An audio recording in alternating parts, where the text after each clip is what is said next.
isn't going low on the dips bad for your shoulders? No. No, folks, it's just not. Someone just made that up. Probably because they did a bunch of partial dips and then tried to use the same external load to do really deep dips once and their shoulder hurt because they were totally unaccustomed to it. Don't do that. Slowly ease into deeper and deeper positions with manageable loads, good technique, a nice pause at the bottom, and being able to do dips with a real deep stretch is healthy and makes your shoulders more strong, more mobile, and more resistant to injury than if you just do these kind of dips and then turn around and be like, I would go lower, but in the shoulder, you know how it works, man. Yeah, man. That. The issue with going super deep, super low and dips isn't a potential risk of shoulder injury. If you have healthy shoulder joints and better than average shoulder joint mobility, you should be able to do it pain-free.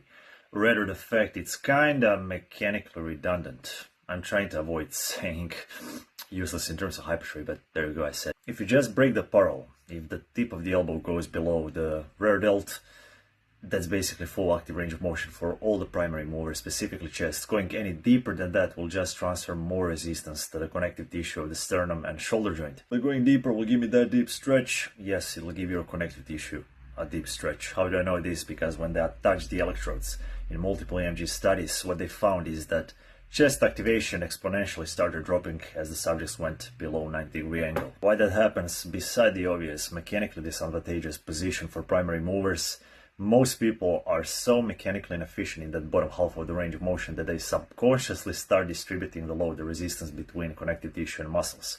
It's sort of a line of least resistance. Not to mention going super deep obviously takes away from the overloading capacity of the movement. So you get significantly lower overloading capacity, especially in the long run, for no additional stimulus. And before some of you start talking shit in the comments, that's just because you're doing half reps. No, I'm not doing half reps. I'm breaking the parallel on each and every single one of my reps, which even in competitive circles is a legit rep. And yes, I can also go super deep on dips, as you can see, even with over 100 kilos attached to my waist.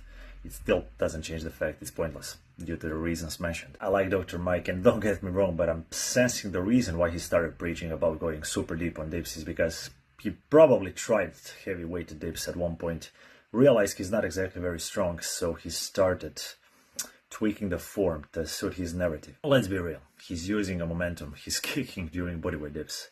He would probably benefit a lot more from cutting out that bottom half of the range of motion and doing a proper dips with control, without,